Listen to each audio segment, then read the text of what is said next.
Om Ajnanatimrandasya Gyananjanashalakaya Chakshurunmilitamena Tasmai Shri Gurave Namaha. Shri Chaitanya Manobishtam Stapitamena Bhutale Swayam Rupa Kadamahyam Dadati Swapadantikam Vandeham Shri Gurum Shri Yutapadakamalam Shri Gurun Vaishnavamsha Shri Rupam Sagrajatam Sagana Raghunathanvitam Tam Sajivam Sadvaitam Savadutam Parijana Sahitam Krishna Chaitanya Devam Radha Krishna Padan Sahagana Lalita Vishakanvitamsha.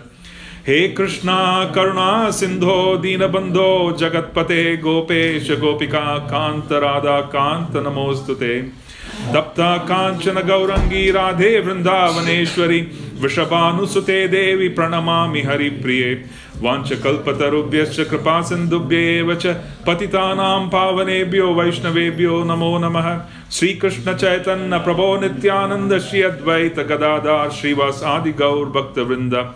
Hare Krishna, Krishna Krishna, Hare Hare, Hare Ram, Ram Ram, Hare Hare, Hare Krishna, Krishna Krishna, Hare Hare, Hare Ram, Ram Ram, Hare Hare, Hare Krishna, Krishna Krishna, Hare Hare, Hare Ram, Ram Ram, Hare Hare. Namo Namo Aniruddhaya Hishikesha Indriyatmane Namaha Paramahamsaya Purnaya Nibrutatmane Swarga Pavarga Dvaraya Nityam Suchi Sade Namaha Namahiranya Viryaya Chaturhotraya Tantave. The verse we would be beginning with would be the 24th verse of the 4th chapter, 4:24.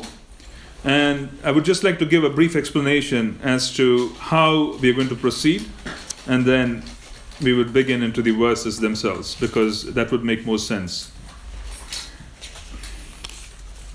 First, what we would like to do is to define an end state, or a favorable state of consciousness, or a favorable state of existence for devotional service. And then we would also take a look at where we are in devotional service. In other words, where is most of the congregation? Given the fact that we have made a transition over the last 3 decades, we're celebrating ISKCON 50, and ISKCON 50 is also quite a landmark, because we have made a transition from being a temple-based movement to a congregation-based movement, where most of our congregation is professionally engaged in the world, and they have to deal with the world on a daily basis in quite a profound manner. And as a consequence, what we need to do is to be able to define the issue of where we ought to be versus where we are for most part, and then we need to define that particular stage based on scripture, and then we would want to see how we could overcome the challenge of being able to move from one level of consciousness to the other while being fully engaged in the world in apparent engagement. And then we would want to look at some examples from scripture. Scripture has a very important place. The most important place of scripture, obviously, is that the knowledge from scripture prepares us for experiences that come out of our engagement in Krishna consciousness. For us to be able to define Krishna consciousness and our experience in Krishna consciousness, one ought to depend on scripture. We would not be able to take decisions if we are not in touch with scripture.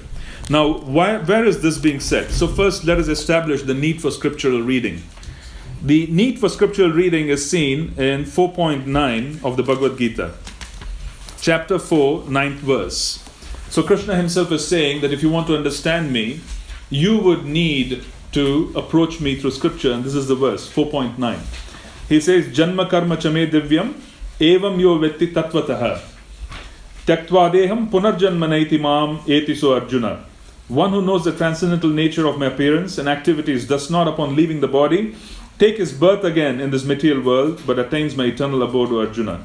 So Krishna is using a very critical word here. He is number one, he is saying that one who understands my transcendental nature. And then in Sanskrit, the word used for understanding transcendental nature is tattvataha.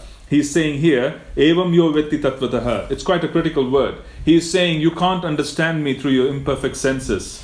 You cannot make apparent considerations of my nature just by observation. You cannot understand me. He says you have to approach tattva. Tattvataha. Tattvataha is a critical word that's being used in this word. And he says, you have to approach me through Tattva. And once you understand Tattva, and once there's Tattva Darshan, then you would have the ability to approach me. Now the question is, what is Tattva? Where is Tattva being delineated? Tattva is being delineated by scripture. Srila Prabhupada gave us three main scriptures, predominantly. He gave us the Bhagavad Gita, and he said, Bhagavad Gita is a basic book, just as much as a practicing Christian would know his Bible. We in Krishna consciousness have to know the Bhagavad Gita backwards. We practically have to know the Bhagavad Gita. We should be able to apply the Bhagavad Gita in totality because that's a very basic setup. And in reality, what Srila Prabhupada meant was, you can't understand the Srimad Bhagavatam unless you approach the Srimad Bhagavatam through the eyes of the Bhagavad Gita. The Bhagavad Gita has to be known where Krishna is telling us how to approach the Srimad Bhagavatam, who is personified Krishna. And once we reach Srimad Bhagavatam has specifically been delineated, written by Srila Vyasadeva, specifically given to those whose goal is to attain Krishna Prema.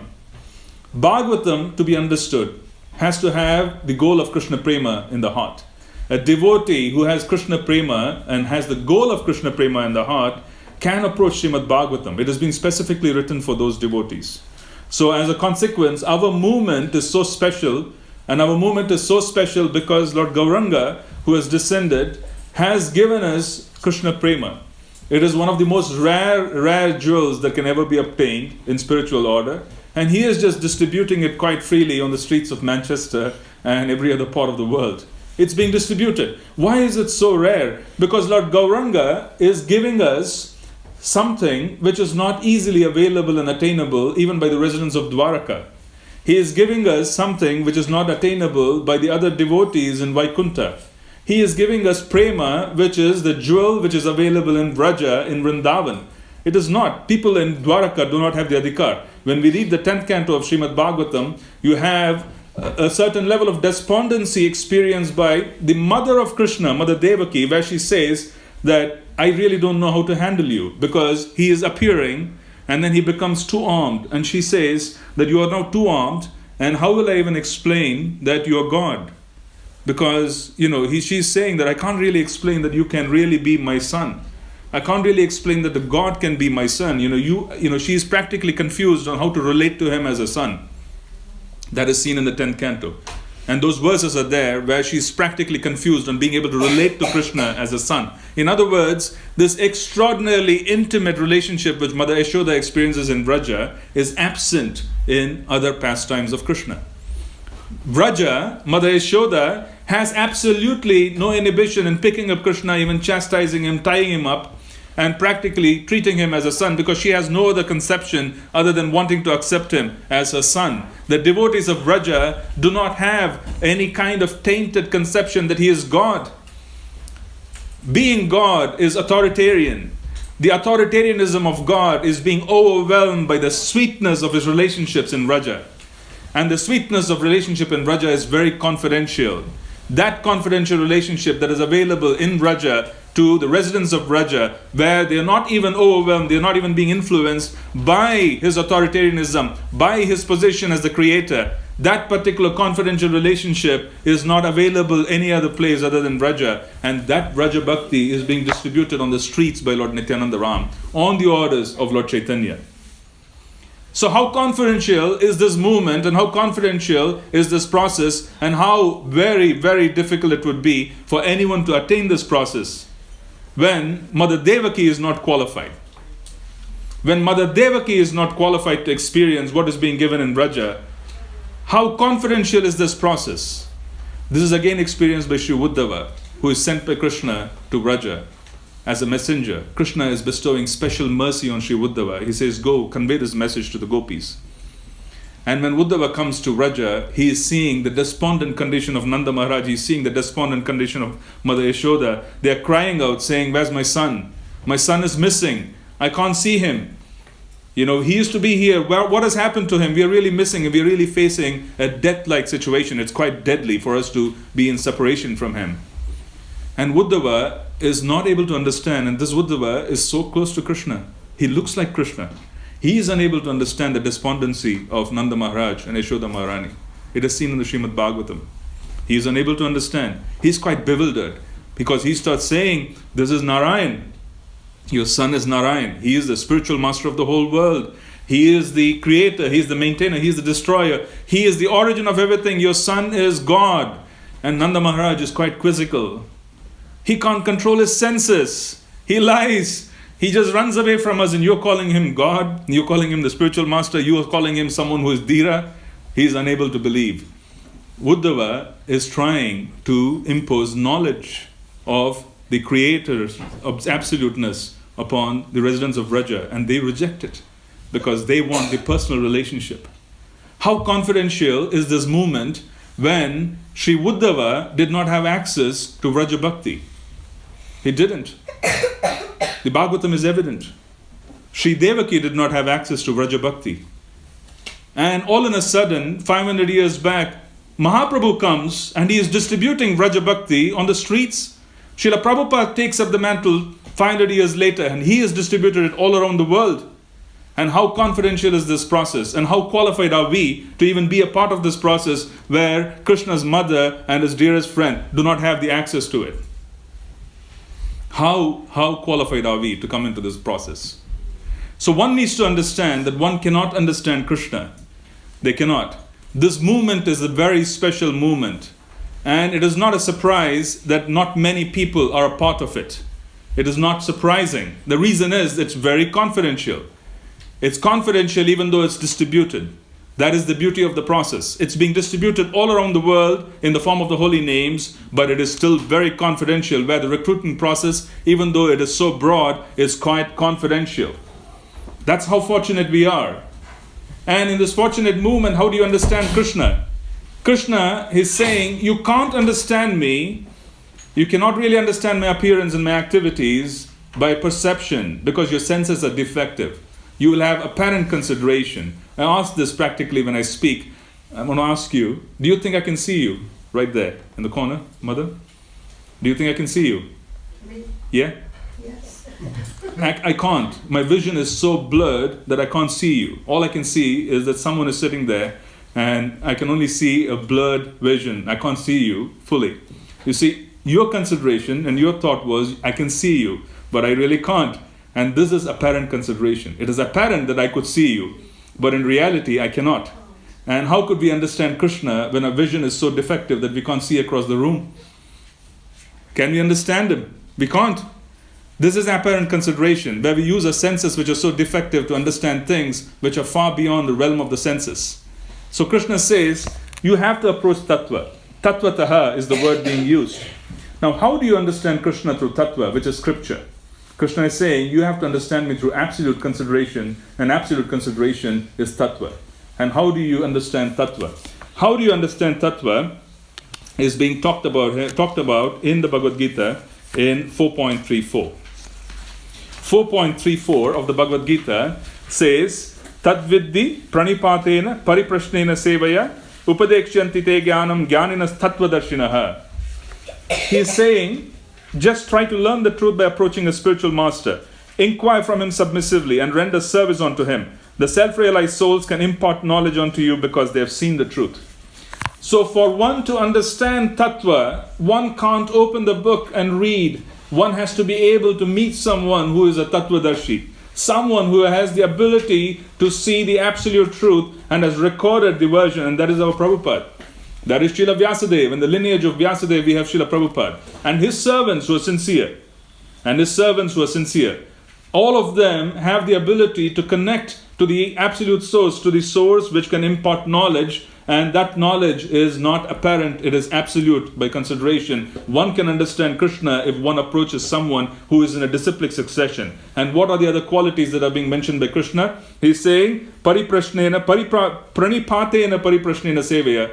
You'll have to render service. It has to be submissive. The inquiry has to be submissive. So the heart has to be open and it has to be submissive, and there has to be a certain degree of faith in wanting to learn. And when one approaches the spiritual master, when one approaches someone who is qualified with those qualities, then one is able to receive knowledge of Tattvadarshan. That Tattvadarshan is the only way to learn the intricacies of Krishna consciousness. It has to be learnt after service. It has to be learned after service, and then enthusing after service, a particle of faith is deposited into the heart. Srila Rupa Goswami calls this Adav Shraddha. Shraddha has to be first deposited into the heart. And when the Shraddha is being deposited into the heart, it gets deposited into the heart by hearing from someone who has very deep faith. Because when we have very deep faith, the person's voice has the ability to enter into our hearing system and be able to make transformations at the heart. So faith is deposited through Shravanam. When we hear sincerely, then faith gets deposited into the heart and transformations begin, and then the Tattva Darshan begins from there on. So that's the particle of faith which enters from the spiritual master's mouth. We sing every day, Shri Guru Mukha Padma Vakya, Chittete Kori Aikya. So what is this Chittete Kori Aikya? The transformation of the Chitta, the consciousness, happens through the sound energy of the spiritual master, which enters in through the ears and makes a transformation and then gives us deep faith within the heart, and it strengthens it. And one strengthens that faith by continued service, and when one serves in such a manner, one has the ability to understand Tattva. One cannot understand Tattva otherwise. There's no question of understanding Tattva without the help of service at the lotus feet of the spiritual master. This is being said by Krishna. So now we have set the stage as to number one, in understanding that we are very unqualified, because there's a very lofty, extraordinarily confidential spiritual practice, which even residents of Vaikuntha are not fully qualified. So we are being given this opportunity to enter into this practice. And how do you enter into this practice is being given by Krishna in 4.9 and 4.34. Now, what is the particular issue that we face as a congregation which works outside, which is practically engaged in dealing with the material energy in so many different ways? So we do our sadhana very early in the morning for 2 hours, and we step out and we engage with material energy fully. We absorb ourselves. And when we fully absorb ourselves and we come back in the evening, it's almost difficult for us to again get back into the process. It becomes very difficult because there are so many overwhelming situations which come up during the day. So what is the end state which is expected? Let's talk about the end state. The end state, or what is expected, is being given in the Bhagavad Gita. It's also given in 4.24. Okay? Now this is 4.24.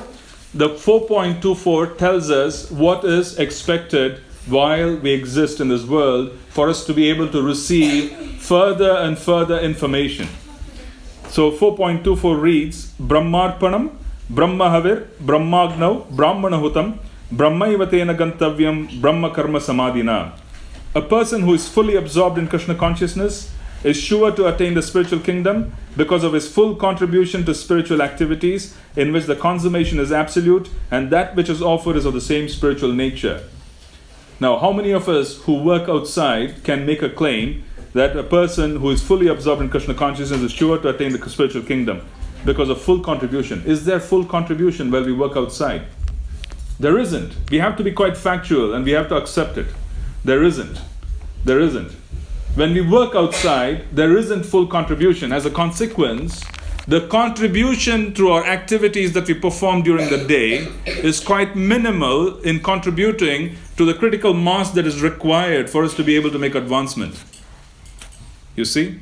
Now, this particular stage of full contribution to Krishna consciousness cannot occur until one has knowledge of their eternal identity. Until one has knowledge of their eternal identity, it cannot occur. We're going to explain that in a bit. A couple of days back, we were giving a class in a local gathering in Birmingham, and one of the questions I asked someone who was there was, let me ask this question again. How many of you here are mothers? Practically everyone, right. So my question to you is, do you have difficulty while you're at work in remembering what you ought to do for your children? Yes or no? No, you don't have difficulty, isn't it? The children are in mind, and we also realize that we are at work and we are contributing to the children's benefit and so on and so forth. We also remember what they need at the end of the day. So we don't forget the children while we are at home. And why is it so? Why is it so? Why is it that you're able to remember what you ought to do for your children? Remembering what you ought to do for the children is duty, dharma. And why is it that you're able to remember those? It is because there is absolutely no grade of confusion in understanding the relationship between ourselves and our children. Everybody understands that they are a parent. Everybody understands they are the husband, they are the wife, they are a professional, because it's quite clear that they have an existence which is physical in this world, and the physical existence produces many identities. We all have identities in this world, and those identities are quite lucid. You don't really have to knock yourself in the head to understand what you are in this world. Everybody understands that they are related to someone in certain ways, and they can relate to the person in such ways. So when I asked you, is it easy for you to remember your children? The answer is yes, because that identity of being a mother is clear. Why is it so difficult for us to understand that we are servants of Krishna? Why is it that when we call upon his names in the morning, before we leave, when we call upon his names using the beadbag, why is it that we are distracted even whilst we are making a sincere attempt to call upon his names? What is the difference between that and this? It is spontaneous to remember the identity of being a mother or a father or a professional. What happens during the work day imposes itself. Sometimes during the japa period, we are imposed upon by what happens during the work day. Sometimes during the japa period, we are imposed upon by relationship issues. Sometimes during the japa period, we are imposed upon by economic issues and health issues. Why is it so? Because it's clear. The identity is clear. Because the identity and the relationships are clear, the duty born out of such an identity is also clear. Isn't it? If the identity is clear, then what ought to be done in that identity also becomes clear. The difficulty most practitioners face is that in the beginning stages, we are not clear of a relationship with Krishna other than being a servant of Krishna, which is our acceptance. The degree to which we accept it, to that extent we are clear. The acceptance sometimes is minimal, sometimes it's quite extensive based on our ability. And that becomes clear where we are a servant of Krishna. But remembering that at all times and being enthused is very difficult, and that is a challenge which people face. Krishna consciousness is not an overnight haul. It's a 40-year haul. You have to plan for the next 40 years of sadhana. It's not something which you can just forget overnight and then walk away from. You need 40 years, 30 years perhaps, depending on what your age is. And you have to deal with the world. And when you deal with the world, you're going to be stimulated by the world. When you are a professional, you're going to be stimulated by the professional environment, where the professional environment is going to impose on you and is going to set special goals for you. The special goals are going to be set by the professional environment because your peers are aiming for the next promotion. And if you don't aim for the next promotion, you will be out. And as a consequence, they are setting goals for us even though we have nothing to do with those goals, because the goal which is being given in Krishna consciousness by Mahaprabhu is the main goal. Our goal is to chant the pure name. But because we are in the material world, we are being given stimulus and we establish other goals which are apparently completely disconnected. This is the pitfall of Krishna consciousness whilst you are out there. I have served outside in industry and I'm still doing that. And I completely understand where this comes from. It's quite overwhelming because you are in an environment which can set goals for you. Inadvertently, you could be setting goals for yourself in an environment which is completely the opposite of what we ought to be. This is a specific challenge of Grihasthas. And most of our congregation is Grihasthas, so I'm addressing that issue. It's a specific challenge. If you're a preacher, this is a specific challenge faced by the congregation. It's a specific challenge because they go out there, they get stimulated by goals that are being set by the corporate world. And the corporate world does not have the agenda of Lord Chaitanya in its mind. It doesn't. And we plug into it, and we are plugging into the system. And as a consequence, there is this pitfall of actually having goals which we really have no knowledge of as to whether it's beneficial or not beneficial. We make assumptions. We just make assumptions. We make assumptions as to whether a goal is beneficial or not beneficial. We simply have no idea as to whether it literally would be beneficial for us to make, better progress in Krishna consciousness. So the number one obstacle that we need to set aside in Krishna consciousness, in the practice of Krishna consciousness in the world, is for us to be able to write down what our goals are on a daily basis. The goals of Krishna consciousness are defined by Shastra. A practitioner of Krishna consciousness who is wanting to attain Vraja Bhakti, who wants to chant the pure name of the Lord, has 5 activities given by Shastra which have to be observed on a daily basis. This is called Nitya Karma. The first activity which is being given by Shastra to be observed on a daily basis is Sadhu Sangha. One has to be in the midst and in the association of those who are serious practitioners who have deep faith, and they would be able to convey their practice, their faith by example, by precept to us if we just hang around with them. They're good people to hang around with. They may not like hanging out, but they're good people to hang around with. They're very serious about their practice, they're very serious about the amount of time they're going to be using up, but they're good people to hang around with. Sadhu Sangha. Because in Sadhu Sangha, the particles of faith from the sadhus can get deposited into our hearts. After Sadhu Sangha, the number 2 activity which has been given out of the 5 is Nama Kirtan. Nama Kirtan, Nama Smaran. Nama Kirtan is congregational chanting. We can do Harinam, we can engage in group chanting, we can engage in congregational chanting with kirtan, with musical instruments. And then there is Nama Smaran. This is the number 2 activity which is Nitya Karma according to our Acharyas. Number 3 is Bhagavat Shravana. One who is in Sadhu Sangha and one who is chanting seriously has a chance to understand Srimad Bhagavatam. So Bhagavat Shravana can happen if there is serious chanting. Bhagavat Shravana can happen if there is serious chanting, because a serious chanter is setting himself up to experience the Bhagavatam. A serious chanter is setting himself or herself up to experience the Bhagavatam. The serious chanter who has experienced the Bhagavatam is seen in the Chaitanya Charitamrita.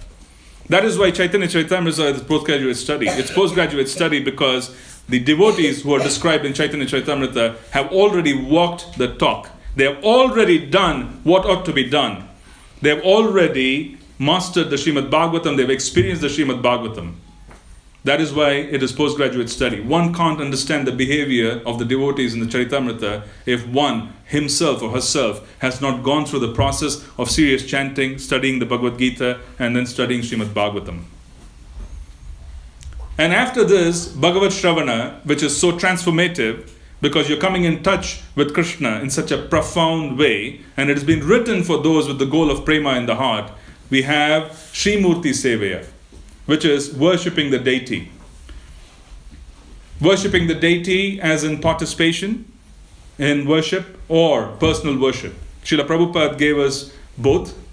He gave us standards for both. This is the 4th limb, which is extraordinarily important. When all this happens, then one aspires to really want to be in Vrindavan, Mathuravas. This aspiration of wanting to be in Vrindavan happens when there is serious sadhu sangha, serious chanting, serious hearing and reading of Srimad Bhagavatam, and then deity worship as well. Then one aspires to be in Vrindavan. This aspiration to be in Vrindavan is then taken up when one is able to do all the remaining 4. These 5 activities they're called Nitya Karma by our Acharyas. This is every day. It's eternal. They use the word Nitya. Why is it that they're using the word Nitya? It's eternal because we're going to continue doing it even after going back to the spiritual sky. Albeit, we would be in our identities. We would have knowledge of our identities. So these are the 5 activities. Now, this is the goal of the practitioner of Krishna consciousness, to be able to improve. What happens while we are in the material world? Is this goal being fostered? Is it being strengthened on a daily basis? Are we receiving stimulus while we are at work? While we associate outside with material energy? Are we receiving stimulus for these goals? The answer is no. So one ought to be very careful. So reflection on decision making has to happen based on whether these 5 goals are going to be supported. If I want to get promoted and if I want to go to a different city and so on and so forth, the first question one ought to be asking is, will I have sadhu sangha?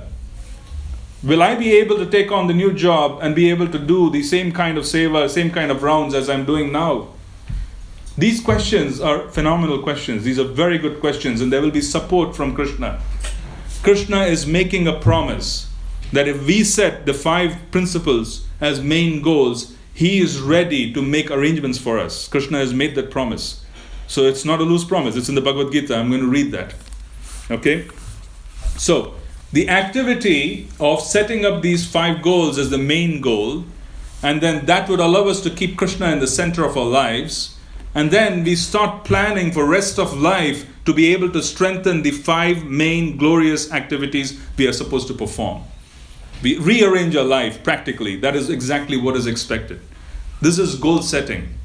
If you have this goal setting in place every day, and we go out to the material world, and we are in an environment which is anti-Krishna consciousness, we would not be stimulated by the aspects of the goal setting which happens out there.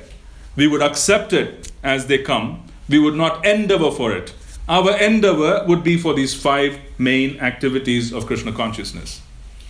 If this were to continue over several years, then it's just a matter of time before we receive the fruits of Krishna consciousness, which is to know who we are, to know who is Krishna. This is Sambandha Gyan. And with that knowledge, one can then practice full absorption in Krishna consciousness. If we understand who we are, we understand who is Krishna. How am I related to Krishna? Am I his servant in Vraja? Am I one of the cowherd boys who plays with him during the day? Am I one of the elder people in Vraja where I have this paternal or maternal affection towards Krishna, where I want him as a son? Or am I more confidential servants of Krishna who are of the opposite gender in Vraja, the gopis? Who am I? This particular knowledge of who am I in relationship to Krishna is revealed through the holy names. And that is the first step one ought to have. And when that is revealed, then you have an identity. Then the confusion of duties born of the identity does not arise, because now we know who we are. Now we know who we are, so there's no confusion in terms of what we ought to do in that knowledge. Just as much as the mothers here have no confusion about their role as mothers. They know exactly what they ought to do.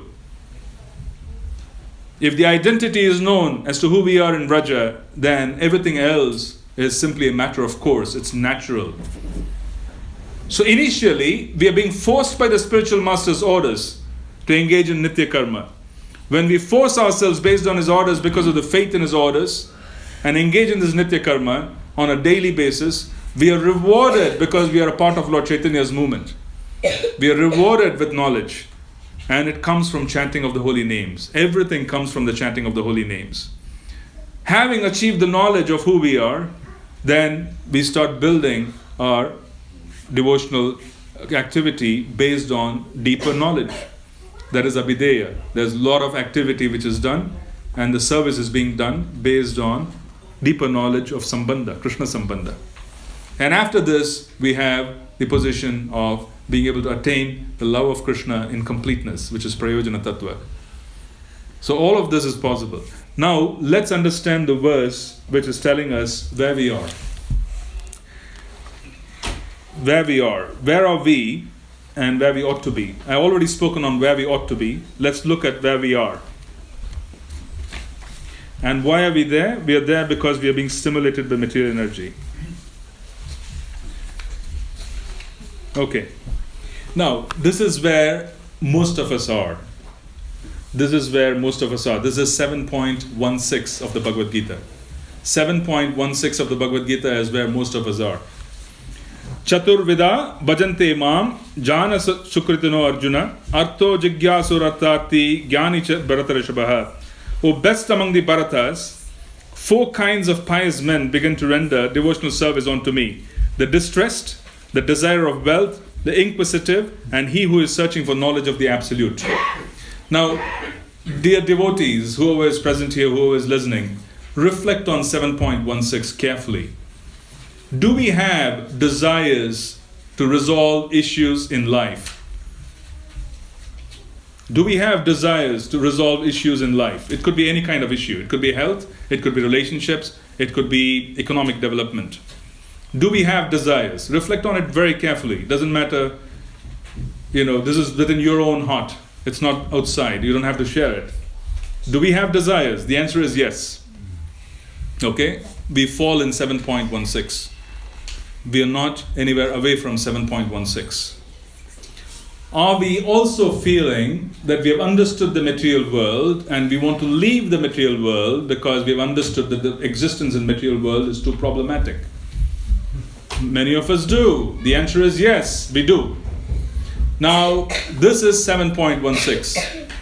This is the platform of Mishra Bhakti. It is not pure Bhakti.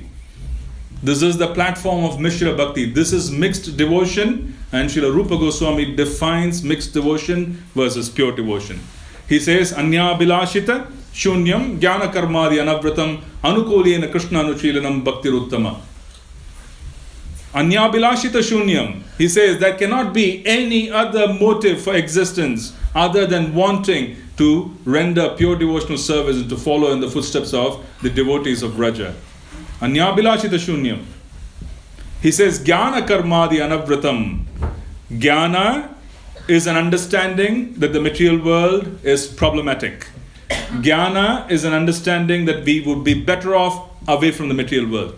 This is a superior platform because we don't want to be in the material world. It is superior. We have attained knowledge that there's something beyond which is superior. Karma Mishra is the business of wanting promotions, wanting more wealth, wanting bigger houses, more cars. That is the Karma Mishra situation. That is the Karma Mishra situation. Relationship issues to be resolved, relationships to happen. All of that is Karma Mishra. And Srila Rupa Goswami is saying, Jnana Karmadi Anavratam. There is no question of being able to, advance further unless this is checked. Jnana Karmadi Anavratam. Now, let's answer this, please. How many of us feel stimulated by material energy to set goals based on 7.16? We do. Okay, there are a lot of pure devotees here. Very good. Many of us feel stimulated to set goals based on 7.16. We do. We do not set goals based on 18.65 of the Bhagavad Gita. We do not set goals based on 4.24 of the Bhagavad Gita. We set goals based on 7.16, and this is the biggest pitfall because we are stimulated by material energy to set these goals. Now do we understand that we ought to transcend or move from 7.16 of the Bhagavad Gita to a condition where we are constantly going to be aspiring to chant the pure name. That is the path we are walking on. The distance between 7.16 of the Bhagavad Gita to being able to chant the pure name of the Lord, that particular distance is a state of consciousness which is defined as, the process is defined as anartha nivritti. Anartha nivritti is a process where the anarthas which are found in 7.16, I need wealth, I need this, I need that, somehow or the other, if I get all of this, then I'll be able to fix up my life. And if I can fix up my life, then I'll get the beadback out of the wall. Otherwise, the beadback is going to remain on the wall. Some of us think that way. We want to resolve issues before we pick up the beadback seriously. We do. We do. It's common. I'm so sorry if I'm speaking a bit too direct, because this way I don't have to waste my time and you don't have to waste your time with me. You can either call me again, or at least I've given you what I have in my mind. Right. It's a fact. It's a fact. We all think that we can solve our material problems and then begin spiritual life. What we have misunderstood is the fact that it is spiritual life that solves material problems. If the Nitya Karma given by our acharyas of being able to have proper sadhu sangha, of being able to chant properly, and being able to hear Srimad Bhagavatam, and being able to engage in deity worship, if that Nitya Karma is done properly, then it would resolve issues. All kinds of material problems would get resolved. would get resolved completely if the Nitya Karma is engaged in. We cannot solve material problems independently. The process of solving material problems has been given to us by Chaitanya Mahaprabhu. And what is the single verse that we are supposed to wear on our head for us to be able to execute Krishna consciousness nicely, which Mahaprabhu gave us? What is that verse? The famous verse, which we all know of? Yes. Trinadapi sunichena taroriva sahishnuna amani manadena kirtane sadahari. What does it mean? Does it mean that I have to be, we always say this, every class in Krishna consciousness is about Trinadapi sunichena, practically. But what does it mean in terms of practical implementation? In society, when we live in the material world, when we execute our family life in the material world, Trinadapi sunichena means Krishna Chaitanya Mahaprabhu has given us the means to remove obstacles. He's practically telling us, Trinadapi sunichena, humble yourself. Taro riva saishnuna, accept the circumstances of life as if they have been arranged by me. Humble yourself and accept the circumstances of life as if they have been arranged by me. This is Trinadapi sunichena. If we have the ability to accept the circumstances of life as if they have been specifically arranged by Krishna, even though the circumstances of life are karmic, because we are involving Krishna and accepting it as being arranged by Krishna, the circumstances of life would in fact become Krishna's arrangement. This is a very, very confidential trick that can be played. We buy a pound worth of apples and oranges and you bring it to Krishna. The pound worth of apples and oranges is just plain matter. It is just matter. We bring it to Krishna and we place it before him and he very kindly accepts it. What happens to the apples and oranges? It becomes spiritualized. In a similar fashion, when we accept the circumstances that this day my life has been arranged by Krishna and he knows best and he has arranged it in such a manner to help me chant better, for me to be able to associate with devotees better, for me to be able to read with devotees better, then it would indeed become that. Because Krishna will intervene and he would transform the so-called obfuscation that we have in life into his prasad. And can Krishna interfere with Krishna consciousness? Can he interfere with Krishna consciousness? He cannot. Krishna, when he makes arrangements for us, that arrangement will never interfere with Krishna consciousness. It is said in the Brihad Bhagavatamrita, Yudhishthira Maharaj and the Pandavas, when they acquired the vast kingdom after the war in Kurukshetra, that extraordinary kingdom that they had, they believed was not going to affect them in any manner, even though it was extraordinarily opulent, because the arrangement was made by Krishna. They didn't want it. Krishna made the arrangement so it will not affect them. So when Krishna's arrangements come in place and we desire only to engage in Nitya Karma while constantly accepting life as it is, but endeavoring with courage to make changes to improve our existence, to facilitate devotional service, Krishna will intervene. And he is making that promise. That's 9.22. I'm sorry if I'm taking you through many, many verses. It helps because the Bhagavad Gita has all the answers.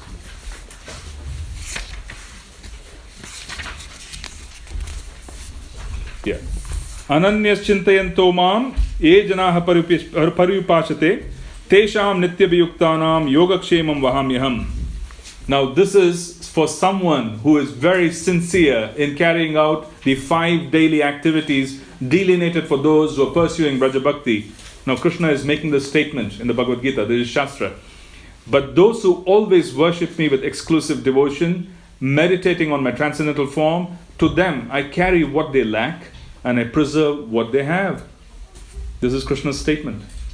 If you accept life as if it's been arranged by Krishna for facilitating Nitya Karma, and then act upon the circumstances of life with courage, understanding that we have to also act on a practical level. In other words, what I mean to say is if someone is sick, it doesn't mean that we simply accept that it is Krishna's arrangement and then not act upon it. We also act upon it with humility and with courage, saying, let me go visit the physician, get myself checked up, let me go through the rigors of what everybody else would do if you're sick. But then we leave the results to Krishna, but with the understanding that Krishna, even though I am sick, even though this is my karmic reaction, I believe that sincerely I am desiring to serve you. As a consequence, the arrangement that you have made is nothing but a facility for me to be able to chant better and for me to be able to advance in devotional service. This acceptance, when it comes, Krishna is making a statement here saying, I will carry what you lack and will preserve what you have. This is Krishna's promise in the Bhagavad Gita. This is Krishna's promise in the Bhagavad Gita. So this is the implementation of Trinadapi Sunichena. Trinadapi Sunichena is acceptance of life and having the courage to act upon it in a practical manner. The trick in Krishna consciousness is to accept things as if Krishna has made those arrangements, but then act upon them as if you are responsible for them, leaving the results to Krishna. It's a little bit of a tricky philosophy there. We accept the circumstances of life as Krishna's arrangements, but we don't stay inactive. We act upon them as if we are responsible for them, and then we leave the results to Krishna, and always, constantly, we desire the 5 activities which our acharyas want us to desire. This is practical implementation of Krishna consciousness if you're outside in the world. Set goals based on the Nitya Karma. Everything else has to move to the periphery but has to be connected. This has nothing to do with being in big houses, small houses, having 1 car, 2 car. That is not an issue. It has nothing to do with holding big positions. If positions come on your way, accept them. There's nothing wrong. If you're making a certain amount of money and there's an opportunity to make more in the same amount of time, there's nothing wrong in examining such activities, provided they don't impact our Nitya Karma. There really isn't anything wrong with any of that. We have no problems with being rich or poor or anything. We have no problems. We have no hang-ups. There have been so many different devotees with different levels of wealth and opulence, different levels of power, who have taken up Krishna consciousness and have succeeded. So we don't want to get so caught up on the external trappings. We don't want to get so caught up on wanting to be one or the other. We want to get caught up in the 5 different activities given by our acharyas. And we want to do it in such a way that we are able to gradually move forward. Goal setting for the devotee has to be improvement on the 5 activities of Krishna consciousness. And every one of you who is working outside are used to goal setting. You're used to meeting project plans. You're used to so many different things in the corporate world. Why not do all of that in Krishna consciousness as well? Because you're being demanded of in certain ways. So which is what we ought to do. When we do all of that, then what turns out is extraordinarily auspicious. So the process of Krishna consciousness is not difficult. Our planning is very poor, and as a consequence we struggle.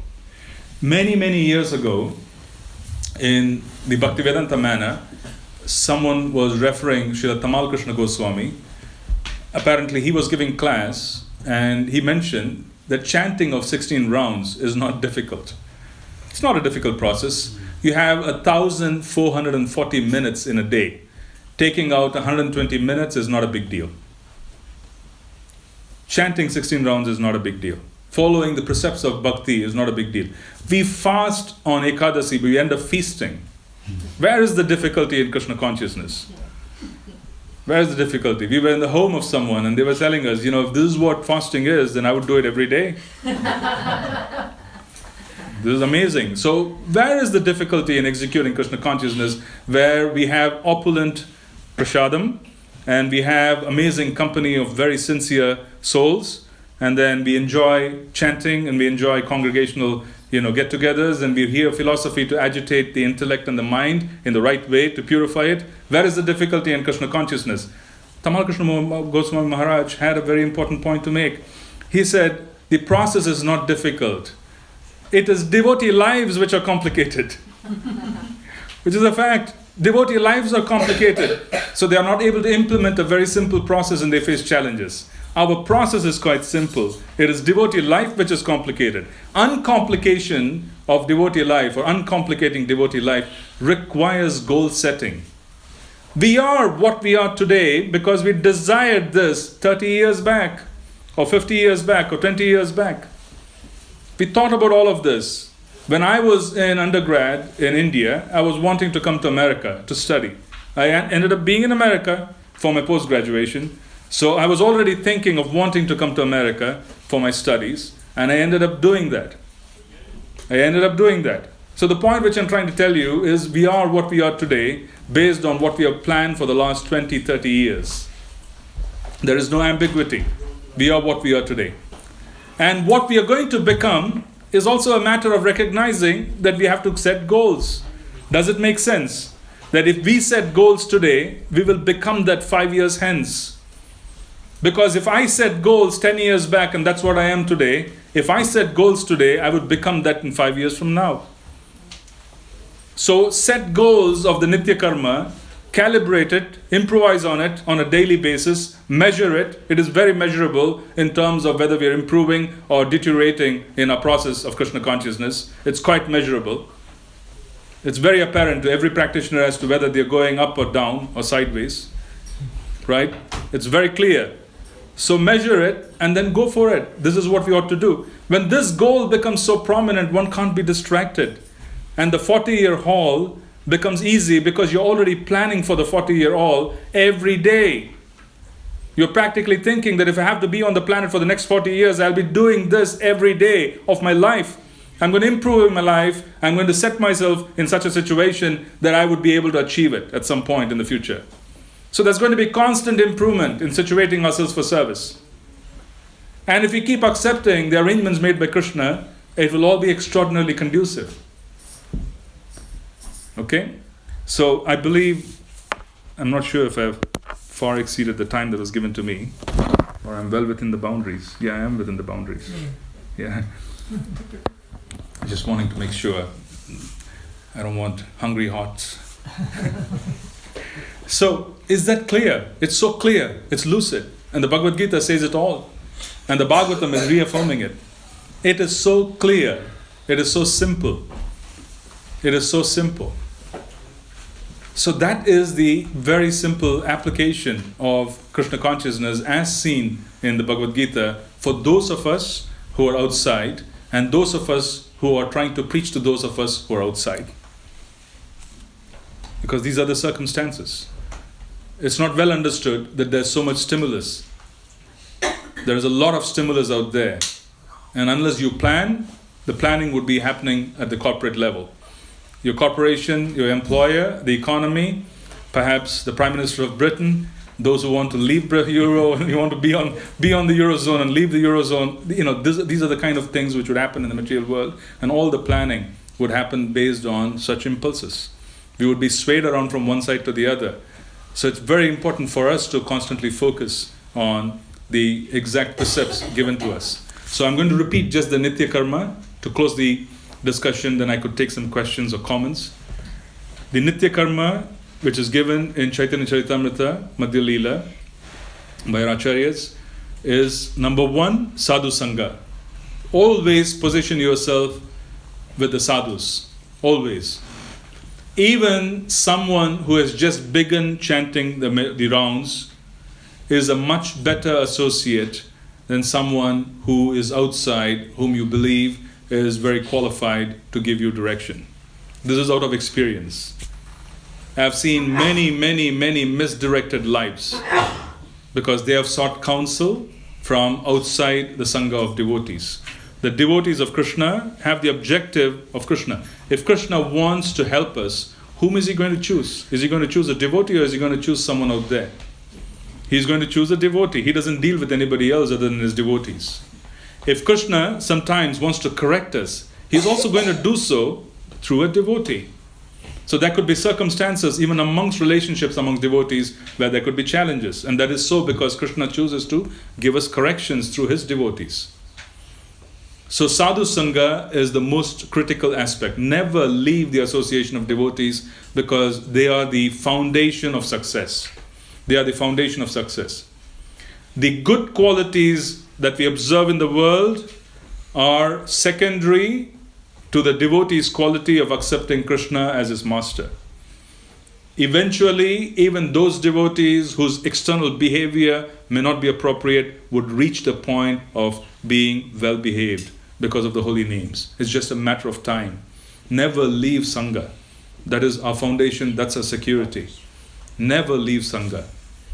And taking counsel from Sangha is very important. The simple reason is Krishna is going to use devotees to reach out to us, to assist us in so many different ways. And that's also our responsibility, that if someone is reaching out, we render a service and we are able to help. The next part is Namasmaran. Our entire movement is based on the chanting of the holy names. There is nothing which is more important than the chanting of the holy names. Nothing. Any improvisation has to start with chanting of the holy names. Only through the chanting of the holy names can we understand even sadhu sangha. We can't understand the value of devotees unless we are seriously chanting. And only through the chanting of the holy names can we understand the Bhagavatam. And without understanding the Bhagavatam, we will not be able to understand anything in the Chaitanya Charitamrita. There's no question of being able to move forward. And then there's Bhagavat Shravana. Coming in touch with Srimad Bhagavatam is an extraordinary process. Just coming in touch on a daily basis, even reading one verse, would remarkably keep us in touch. We face challenges in life because our lives are not aligned with scriptural truth. We face challenges in life because our lives are not aligned with scriptural truth. That's the reason. And when we constantly come in touch with scriptural truth, then it would be easy for us to receive input on to make corrections in life. Then you have respecting and appreciating Krishna in his Murti form, which is a natural course because we would be attracted if we do the other three properly. And then we would develop aspirations to be in Braja. We would not aim for Swarga, we would not aim for Satyaloka, we would want to aim for Braja. That aim of wanting to live in Braja and being a personal associate of Krishna would automatically happen if the rest are carried out. I'm going to stop here, and I will also ask every one of you to forgive me if my language and my tenor was a bit more stronger than you would normally be used to. So this is my style. I don't know how I get into it. I just get into it. So, yeah. So if there are any questions or comments, please. Hare Krishna. Hare Krishna. I was going to say, you spoke about the 7th chapter, verse 16. How do we move that to 18th chapter, verse 65, 66? How do you move from there? Yeah. From 7.16 to 1865. Yeah, the movement is by following the 5 principles of daily activity, which is to be with devotees who are very serious in wanting to practice 18.65. Being very serious about the calling upon of the holy names, being very serious about coming in touch with the Bhagavatam to whatever extent we can on a daily basis. And these activities in turn would propel us. If we had to aim for improvising and focusing on these activities every day of our life, we would reach 18.65 quite naturally. It's designed for that. And there's a lot of help available. How long will it take? Srila Prabhupada, I'm completely unqualified to answer it factually. I can only quote Srila Prabhupada. Okay, Srila Prabhupada, I will talk about 2 Prabhupads. Srila Prabhupada's spiritual master, Srila Bhakti Siddhanta Saraswati Thakur, he said an average devotee would take 3 lifetimes to reach his goal. Now, back in the early 1900s, we don't know what his average was. We really don't know what his average was. No, it must have been way above, because he said an average devotee would take 3 lifetimes to reach the goal. That's what he mentioned. Our Prabhupada, and I'll give you an example, which is actually quite enthusing. Several years back, I had the good fortune of being able to sit next to a very senior mother in the movement. She was an initiated disciple of Srila Prabhupada. Someone who got initiated in the late 60s, 67, 68 time frame. So I was sitting next to her in a program, and then as a part of the program, we were supposed to share realizations. I had really nothing to share, but then she had some nuggets to offer. You see, what she did was she said, in the late 60s, in 67, all of them were communicating with Prabhupada through letters. Srila Prabhupada ran an entire movement through hand mail. You see, letters. And sometimes to save the postage, he used to send the letters through devotees who were traveling. Hare Krishna. So he used to do this all the time. Now, everybody in the temple, they used to write letters to Srila Prabhupada. It was almost as if someone is writing to their father, whom they love so much. They used to write letters to Srila Prabhupada. And then the receipt of the letter, the reply used to come sometimes 2-3 months away, because he used to be traveling and it had to be posted. It was all snail mail, the regular mail. And everybody in the temple used to gather around, just wanting to read what the replies were, immaterial of who wrote the letter, because it was so precious. So this mother, I forget her name, I really don't remember her name, it's very unfortunate. She had written and asked Srila Prabhupada, and she had written quite an elaborate 3-page letter. And she had asked him, how do I go back to Godhead? Eventually, her question was that these are the challenges and these are this and this is what I have to do. And how do I go back to Godhead? Srila Prabhupada wrote 2 lines. He said, chant 16 rounds and follow 4 regulative principles. You will go back to Godhead. Yeah. So the question is whether 16 rounds and 4 regulative principles are adequate.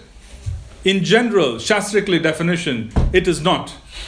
For the gift of Krishna consciousness, chanting 16 rounds and following 4 regs to maintain those 16 rounds is inadequate, highly inadequate, absolutely not adequate. Not the question of rounds, because we are devotees who are Kripa Siddhas. We are completely bound and dependent on the mercy of Lord Chaitanya. As a consequence, what Srila Prabhupada wanted to convey was, yes, 16 rounds following the principles is not adequate, but I'm making a promise. Whatever you do, I will complement with my blessings, and that mercy would take you back. So Srila Prabhupada's mercy is what is going to take us back if we simply endeavor to follow his orders. It's very simple. It is not so much our effort. So it doesn't mean one shouldn't be chanting 32 or 64 rounds. Please endeavor, because the more you chant, it's a sign that you're attached to chanting. And the more we are attached to chanting, it is a sign of advancement. So there's absolutely no question of not wanting to do more. But is that qualification enough? The answer is no. Our qualification is to surrender to the instructions of the spiritual master. And the day we surrender to the instructions of the spiritual master, then the mercy component kicks in and it complements all our deficiencies and we're able to move forward. If this movement were to be dependent on our intelligence and our capacity, Haribo. Yeah, it's not. It is not dependent on our capacity, it's not dependent on our intelligence. It's quite meager. Is that clear, Prabhu? Thank you so much. Yes, Mataji. Prabhu, why is it that some people, they do everything mostly to the best of their abilities. They do the right thing, they chant, they follow the scriptures. Why is it they see no results and somebody else come and just do it like that and the big results come? What is the answer to that? Very good question. See, here's the situation. What we are not recognizing is that many devotees have been in serious practice of Krishna consciousness in previous lifetimes. So they have already attained the critical mass which is required for them to take off. So they're very serious. So once they come in touch with the potency of the holy names, they automatically take up and they race forward. Some of us are coming in touch perhaps for the first time. Perhaps we are still struggling with many of the challenges that we face. And as a consequence, there's a big difference between our attitude versus those who really take off like a rocket. There is a difference. So, as I spoke earlier, and in answer to the other question, Bhaktisiddhanta Saraswati Thakur used to say that there are 3 lifetimes. An average devotee takes 3 lifetimes to move back to Godhead. 3 lifetimes. The first lifetime is spent in Anartha Nivritti, in merely moving away from 7.16, simply understanding the goal of Krishna consciousness and fixing ourselves in that goal. This is one entire lifetime. Anartha Nivritti. The second lifetime is being able to accelerate from becoming fixed, which is Nishta, right up to the level of developing emotions, which is Bhava, loving emotions. And the third lifetime would be condensing the love which is being given and then attaining Prema itself, which is the love of Godhead. So an average devotee, it is said, takes 3 lifetimes. But as a consequence, what I'm trying to tell you is there could be those who have already done this and are accelerating, while there could be those who are probably coming into it for the very first time. So that's the answer, hopefully. Yeah, I'm just making an inference. Yeah, sure. Any other comment or question, please? Yes, Mataji. You mentioned all the practical aspects of the scriptures, how to follow. Can you give a sort of plan to implement in daily life? is the Mangal Harti program enough for a working grihastha, or would you suggest any with your experience? Thank you. So this is a practical question. So yes, we have a broad aspect of how to implement, but then what are the specifics that can be implemented on a daily basis? Here's what I'm seeing. If you can do the entire morning program, Srila Prabhupada's morning program is an extraordinary program, and it is designed to keep us successful and in alignment. I can't really speak anything beyond, most of us here who have attended morning programs have complete realization of the effect of the morning program on our daily mental state and consciousness and how things become. My thought is that if you don't have the ability to go through the entire morning program because there's a shortage of time, you want to complete your 16 rounds, you have to pack up for work and also take care of other chores on the way, do not miss Guru Puja. If there is anything that you have to do other than chanting of the holy names before you leave, it is Guru Puja to Srila Prabhupada. Please do not miss Guru Puja. There's an extraordinary blessing that comes upon devotees when they take shelter of Srila Prabhupada with the Guru Vandana prayers of Srila Narottam Das Thakur. Please engage in Guru Puja to whatever capacity you can, either collectively or individually, or if you can't even engage in the Arati, at least read out those prayers in the morning. Make it a part of the morning routine. To me, personally, that is an extraordinary, potent way to start the day. Whatever we do early in the morning, specifically, would remain with us. When we call upon Sri Guru early in the morning in Brahma Muhurta, his lotus feet will remain on our head. And as a consequence, the day becomes completely protected. Okay? I have solved many issues in the lives of devotees by just requesting them to start Guru Puja. I have just told them, go start Guru Puja on a daily basis. Do Guru Puja in the morning to Srila Prabhupada. And many difficulties which devotees have faced, some of them severe challenges, have just disappeared because they have been able to take shelter of this. So at the very least, if you can't attend the full morning program, one has to adhere and attend the Guru Puja of Srila Prabhupada. Not at least in the temple, do it in your house, wherever you are, wherever it's convenient. It's very important. And everybody who has done Guru Puja, we all know how amazing it is. How amazing. It's an amazing song with meaning, and it's also an amazing experience. So that's how I would start the day. Plus, there's a misconception that sadhana is between 4 a.m. to 6 a.m. It's a misconception. Sadhana is a 24/7, 365 days of a year business. It's a 24/7 business. How we rearrange lives to be able to do our sadhana is sadhana. What time are we going to bed? What time are we eating? What are we eating? When do we wake up? What is it that we do and who are we with? All of this is sadhana to facilitate our being able to chant. You see? And if anybody says that they are not used to this, I don't really believe so. The reason is we are 100% used to taking on austerities to receive a paycheck. 100%. If the boss calls it at 6 a.m. in the morning, we pick it up. 5 a.m. we do. 1 o'clock in the night, late hours. Many of us have done all of that because the boss is doing, he's asking us to do it. So we can't really make that excuse that, we don't have the ability to do so. We all do. The issue is whether we really want to. We really want to. If we really want to, then there's a means for it. So please do take up Guru Puja if you can't do the morning program, but the morning program is critical, and chanting 16 rounds together is very critical. If you are on the way, which is you're chanting 4 rounds, 8 rounds, please do that in the morning and do Guru Puja. It's very important to Srila Prabhupada. This will allow us to fix ourselves in so many different ways. Sure. Yes, Prabhu. Hare Krishna, very nice class you've given. Thank you so much. Yeah. When you talk about the goals, and one has a desire for that goal to be achieved, but there are many obstacles, how ruthless or not should one be to get there, in the context of all the different responsibilities that we have? Okay, in the context of wanting, first we want to fix the goal and we want to be able to make endeavor. and accepting the circumstances of life as they are, as being circumstances which in reality would create the intensity required for us to move forward. You see, the process of Krishna consciousness is an awesome process which requires intensity for us to be able to pierce the three modes of nature. Complacency and Krishna consciousness go ill together. They go ill together.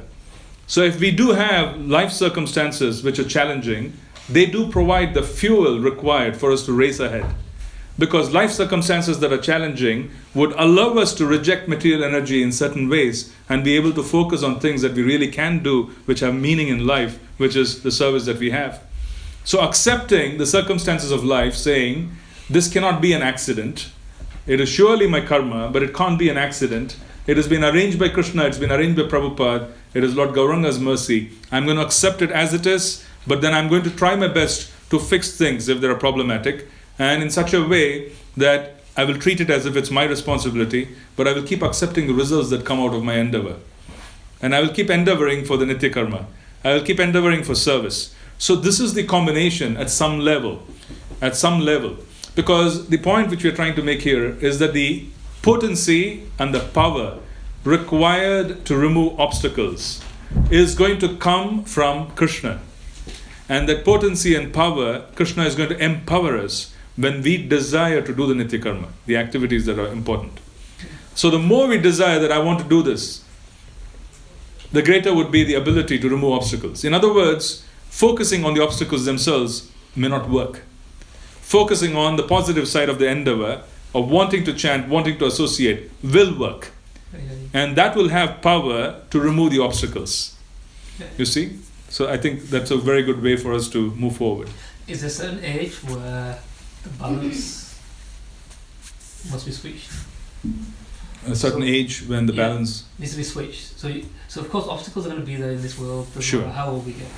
Sure. But there has to be some point where we cut the cloth and say that my majority of my time must now be spent in what I really want to achieve, no matter what the other distractions may be. Yeah. Is that is guidelines? Yes, Prabhu. And I can give you milestones which are scripturally ordained. A very powerful milestone which was given in Srila Rupa Goswami's Bhakti Rasamrita Sindhu, which was again expanded upon by Srila Vishwanath Chakravarti Thakur in Madhurya Kadambini, is the verse which talks about the different stages one devotee passes through. So there's first Adav Shraddha, Tata Sadhu Sango, Bhajana Kriya, Anartha Nivirti, Tata Nishtaha, Ruchi, Ashakti, Bhavaha, then you are going on to Prema. Now these are milestones that are being given by our acharyas. And these milestones are very scientific. And what does it mean? It practically means that if one applies the precepts given by the acharyas, everyone has an equal opportunity to be able to attain these milestones. It's quite scientific. It's been recorded, it's been expanded upon by our acharyas. Now, when we want to go through the process of anartha nivrti, what is anartha nivrti? Anartha is that which has no meaning in life, but we still think it has meaning, and we endeavor for it quite expansively. This does not mean neglect of duty. It really means that we aspire for things which have no real reason, or they don't really contribute to the main tenets of Krishna consciousness. We keep asking for those things in our heart. These are anarthas. So when these anarthas exist in the heart, 80% of the time when we sit down to endeavor for devotional service and we chant, 80% of the time energy just goes in removing these distractions. 20% gets contributed to be able to move forward. We all see that. Sometimes the japa period is so bewildering because we constantly focus on making sure that the mind is not distracted. The mind is not distracted. This 80% which I'm talking about, it is a percentage which I'm just picking for the sake of convenience. Please don't quote me on this. It's not in scripture of 80-20. Some devotees are so scrutinizing. Where is this 80-20, Prabhu? No, I'm just giving you an example. I don't have an 80-20. Okay, I'm giving you an example just to say that majority versus minority. Majority of the time, 80%, at the stage when the anarthas have been cleansed out of our heart by the chanting, sincere chanting of the holy names, 80% of the time, the focus will be in being able to hear the holy names and to be able to serve wonderfully. 20% would be the distraction. this 20% distraction gets compressed to the point where when the devotee attains bhava and prema, it becomes imperceptible. Material impulse becomes imperceptible. So the point which I'm trying to say is, it all completely rests on being able to chant. The holy names have all the answers. The moment we make endeavor to chant quality rounds no matter what, automatically we would be making progress year after year after year. And the 80% distraction will become a 20% distraction to a zero distraction at some point. You see? So this is very important for us to recognize that our process is so powerful that we don't need to seek answers outside of it. It is self-sufficient. If we chant sincerely, then everything else is going to fall in place. We are engaging in sadhu sangha to chant sincerely. We are reading Srimad Bhagavatam to chant sincerely. We worship the deity to chant sincerely. We want to go to Vraja to chant sincerely. Our business is to chant. The more we focus on chanting, the greater would be the result in being able to resolve issues. So, singular faith in being able to improve chanting. Everything else is just a matter of course. We have the blessings. And the parampara is ever ready to aid those who are wanting to make sincere endeavor. We have the blessings. Honestly, we do. We do. Undoubtedly. So instead of chanting 16 times where you're distracted, if you just chant a few and with full concentration, does that make any difference? Well, I would say that chanting with full concentration and nicely is very important. But it is very important to also follow the instructions of the spiritual master. So if Prabhupada is telling me that he wants me to chant 16 rounds, I would endeavor to chant those 16 rounds even if they are subpar, even if they are not so wonderful, as an offering to him, begging him for mercy so that I would be able to do better the next day, the day after, and every day. So that would be the way it should be. It should practically be an endeavor to fulfill the demands of the spiritual master and then slowly, steadily endeavoring to improve that offering. It is like cooking a dish. The first time you cook it, maybe the salt was a bit off, maybe, it was overcooked, and then we keep improving upon it. And then we keep improving upon it to please the person whom we love, who has given so much to us, and at some point it would really turn out to be perfect. But I would not stop endeavoring for 16 rounds. Specifically, if you have taken vows, do not break those vows. Because when the spiritual master gave the beads, gave the orders to chant 16 rounds, he gave us the power to do so. Never mistake the intention of the parampara. When they are giving us orders, they are giving us the power. They know we can't do it on our own. So they're giving us the power, they're giving us the blessings, and they're giving us the beads saying, do it. So when we take up the order and we follow it sincerely, the power comes to us and we have the ability to follow through. So we should never break the determination of wanting to keep the number which Srila Prabhupada wanted us to do. We can endeavor more. But if you are in the stage where you're doing 4 rounds, then do 4 rounds very sincerely. And then until time you develop a taste for the 5th round, don't increase it. Then when it comes to the 5th, increase it. 6th, increase it slowly, steadily. But please reach the 16th round. And if you're already on it, please make sure you're chanting. It is better to chant 16 rounds so that the discipline remains in the head rather than reducing it in thinking that our other rounds are going to be perfect. That will be my humble answer to your question. That'll be Maya's trick. Huh? That'll be Maya's trick. Yeah. It's quite dangerous. We are in her camp anyways, so it's quite dangerous. Any other comment or question? Or perhaps if it's time, we can even stop it. I'm your servant, so. Yes, Prabhu. Prabhuji, I was hearing your class in the kitchen, so I think I was hearing one point, but because I was not giving 100% attention. I think you mentioned something in the line that if Krishna wants to teach you something, he will teach you through the agency of a devotee, Right. Rather than somebody from outside.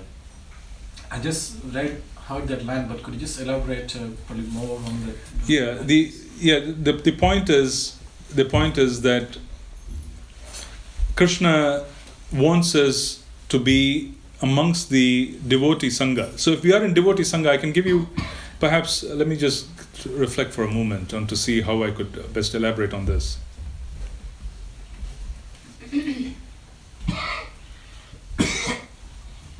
Yeah, so the point is that every one of us needs help.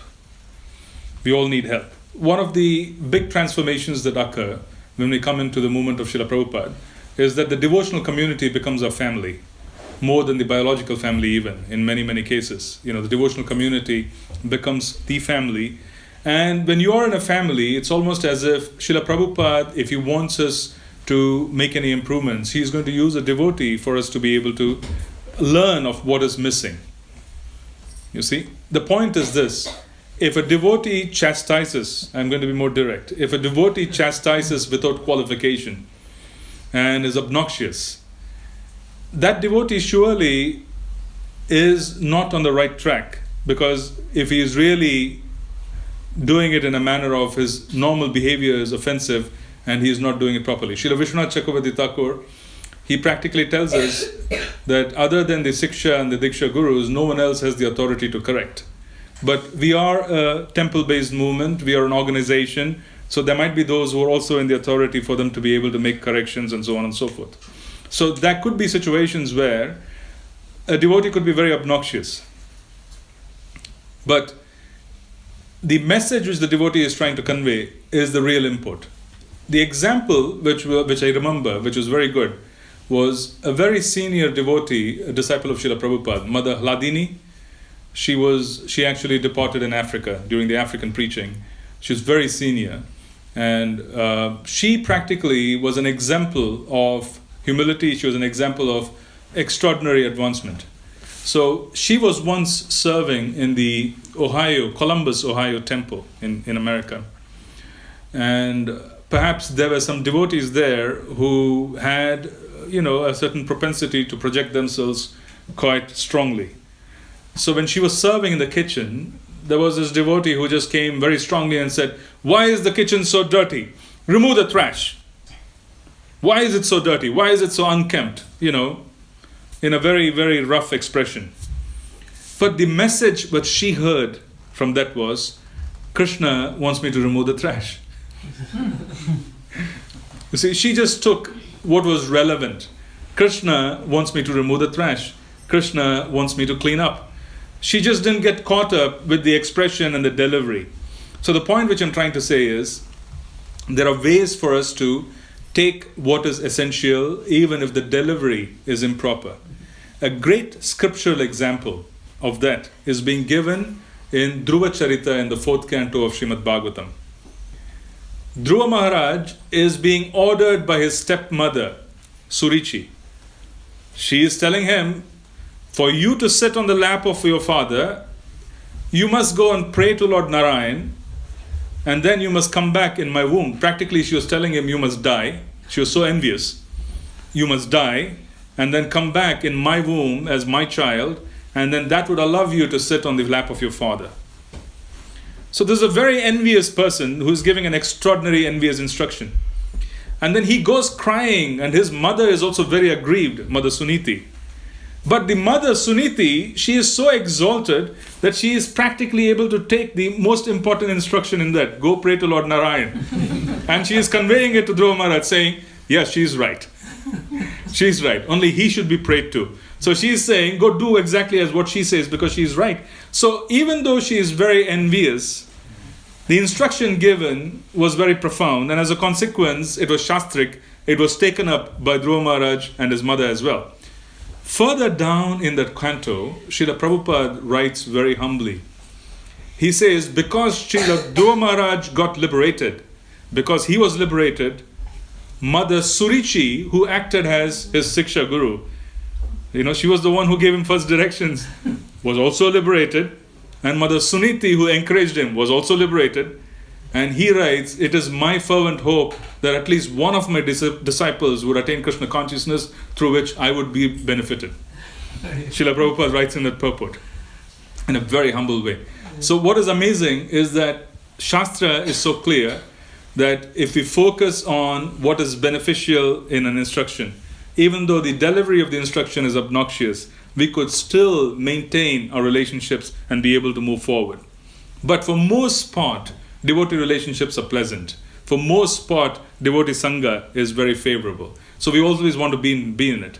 Number two is the fact that if Krishna wants to give us any help, it is going to come through the agency of one of his devotees. So seeking the help of someone who is chanting is much better than seeking the help of someone who is not in touch with Krishna consciousness, because their advice would be steeped in material knowledge. They will not be steeped in conclusions of Krishna consciousness. They would simply not be able to understand our motivation and where we come from.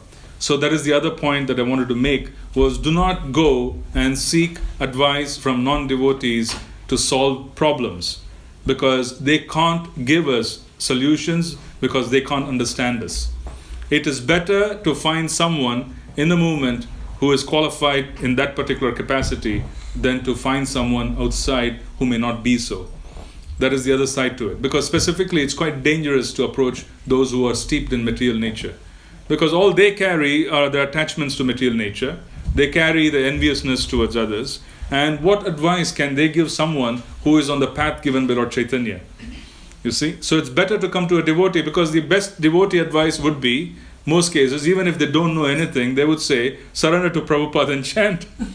You see, they are not going to give harmful advice. So Krishna would use them at least to get across to us in one way or the other to be able to help. And I've noticed that devotees get helped by devotees for most part. And when they receive the help and they're able to take orders from them, the other devotees, and they say that, oh, Krishna has said this, then they're able to move forward. I'll give you one more example because it's a very important question. There was this very aged Gaudiya Vaishnava sannyasi in Vrindavan. This was an example given by His Holiness, I'm not able to remember. Yeah, His Holiness Dhanurdhar Maharaj. It was given by him because he happened to be in Vrindavan in the company of certain Gaudiya Vaishnava sadhus. In the company of the Gaudiya Vaishnava sadhus, there was this very, very senior, very aged Gaudiya Vaishnava sannyasi who was almost 100 years old. Almost 100 sannyasi. And there he was sitting up there with everyone, and then it was lunchtime, it was 1 o'clock in the afternoon. There was this very junior person who came from the kitchen and then made an announcement saying that lunch is going to be served, all the devotees should come downstairs. And what was observable was this very senior Vaishnava who was almost 99, he was a senior most sannyasi, he could have very easily received his plate where he was sitting. He immediately got up and started going towards the door, towards the kitchen to receive prasadam. On being asked, his reply was, when a Vaishnava orders, one should obey. It's very simple. When a Vaishnava orders, one should obey. You see, the point which I'm trying to make here is that there are so many precepts in a movement where one can get real help from being in the Sangha of devotees. Yeah, our well-wishers are devotees. Nobody else can be a well-wisher. They may not be the best in terms of giving advice. They may not have the expertise. They may not have anything, but they have Krishna as their goal at some level. And that advice is very favorable. It doesn't mean that you don't go to a good, well-situated physician if you have health problems. It doesn't mean that way. What I'm merely saying is that being in the Sangha of devotees is so important. Never give up the Sangha of devotees thinking someone else can give you shelter. Nobody can give us shelter. Yeah, nobody else can give us shelter better than a devotee can. You see? Ultimately, they're going to bring us back to the temple even if we leave. You see? You know, what could go wrong with that anyways, one way or the other? So, I hope I tried clarifying to the best of my ability. Thank you so much, Shobhaji. I think your example of that Gaudiya Vaishnava sannyasi was really eye-opener. Yeah. I don't know whether you said in the previous minutes, but I think probably... I didn't. Yeah, so you just wanted me to clarify something, you know, so I obeyed you. And it worked out. And the Trinara PC also got explained as well. Yeah, it's got explained. Everything got explained. Yeah, everything got explained. It was so lucid. Yeah, by examples of the Vaishnavas. So I think it's 2:30. Are we time to stop? We also have time for a speaker who is changing our hat. Oh, thank you so much, Ru. Those are very, very big words, but I'm sure I'm not qualified for that. This one of that how-to questions, can try. Because I think beginning of your class you mentioned something about that our movement has changed. As we are 50 years old now, and we moved from a temple-based movement to a family-based or congregation-based movement. I think that's what you explained in the beginning. So now you have such a nice relation of our movement and how we have progressed. So this is the typical how-to question that since now most of our devotees are staying outside, and they have their own jobs and responsibilities and family responsibilities as well. But at the same time, devotees have this desire to preach, and get more, souls to, be under the shelter of Prabhupada. But that is not always happening. They have the desire, but it's not happening. So most they can do is, come to the Sunday program or do a morning program in the house, and occasionally, they come out, to this Harinam or something. So my how-to question is that, in your relation, in your opinion, what is that best you can do as a grihastha, as a part of outreach or preaching, to direct that our propensity of preaching? Very good question. What can we do individually? Because we are quite incapacitated by our circumstances in many cases, because we are situated outside. Lord Chaitanya was able to use his servants 500 years back to spread the mission, and they understood exactly what he wanted them to do. So we read in the Srimad Bhagavad Gita, Sri Chaitanya Manobhishtam Stapitamena Bhutale Swayam Rupa Kadamakyam Dadati Swapadantikam. Srila Rupa Goswami could understand the heart of Lord Chaitanya. What is it which allows us to understand what Lord Chaitanya wants us to do as an individual? That should be the goal of life for every individual. How it's going to manifest is a matter of course. The greatest use that we can offer to Lord Chaitanya is to be able to sincerely chant the holy names. The more sincere we are in our sadhana of chanting the holy names, greater would be our ability to step aside so that he can use us, so that we don't pose obstacles when he wants to use us in any way he wants. So the greater our ability to step aside so that he can use us as an instrument. We are instruments. We are not doers, we are instruments. We are nimitta matra. We are simply instruments. Instruments in the mission of Lord Chaitanya require the ability to become fitting instruments which do not have their own agendas. And when is it going to happen that we are not going to have our own agendas? It's going to happen when we are chanting sincerely. So year by year, as we progress in Krishna consciousness and we are sincerely chanting, we become more useful to the mission of Lord Chaitanya. How we are going to become more useful is his desire. It's up to him. He will manifest those desires in our heart as we make our hearts available for those instructions.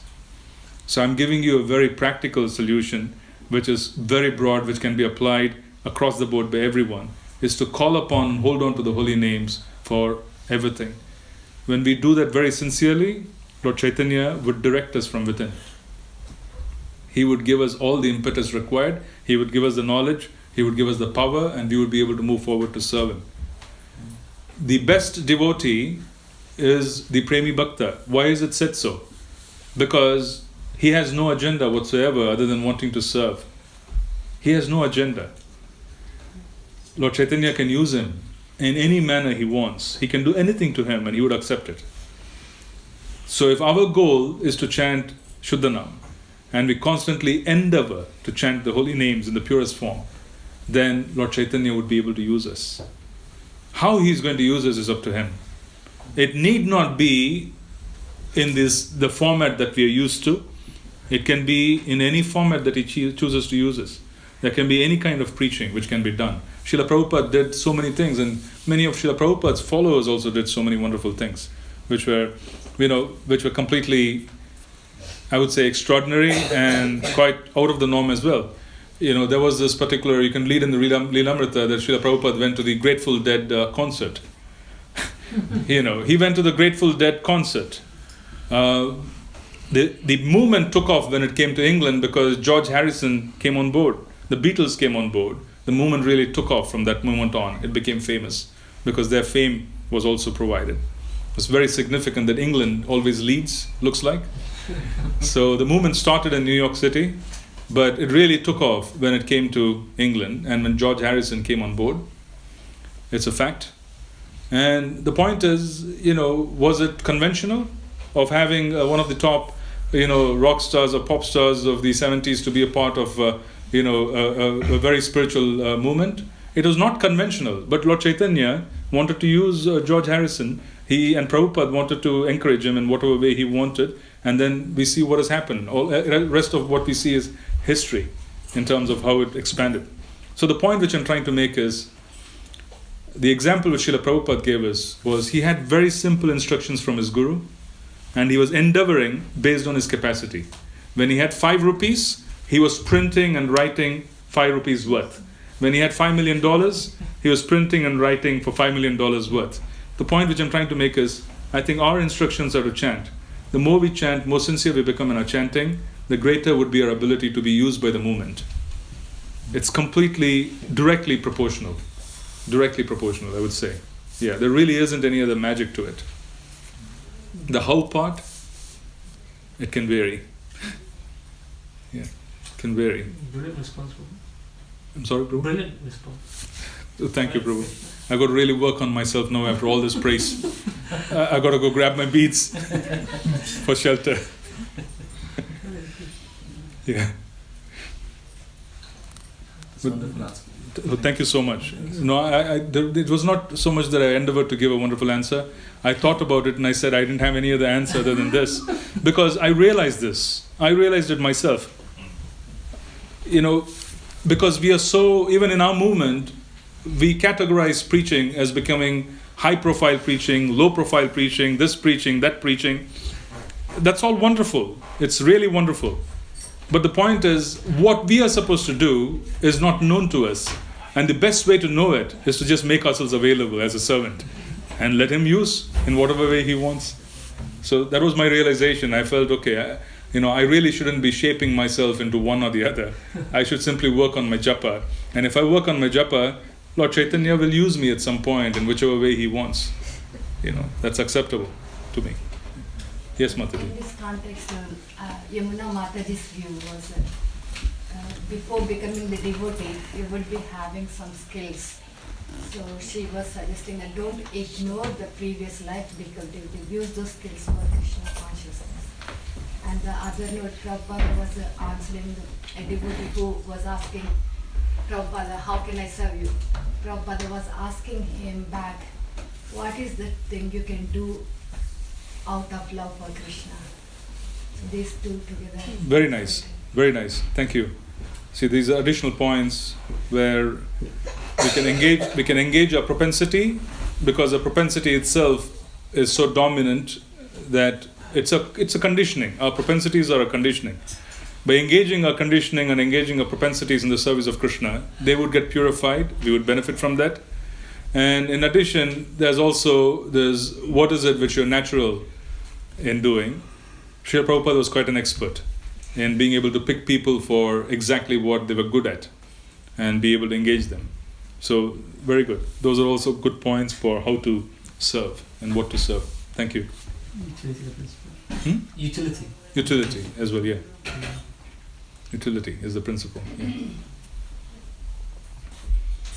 All right, so I think we'll stop here.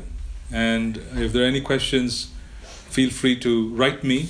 I have a website called sandhini.com. It is sandhini.com, sandhini.com. I load all my lectures there, and my contact details are also a part of Sandhini. If any of you wish to ask questions or want to write, offer your comments, please feel free to reach out, because my credentials can be found on that one. So I'll be very happy to assist or be assisted in any way. So thank you so much. Thank you. Srila Prabhupada ki. Jai. It's great to have Das Prabhu ki. Jai.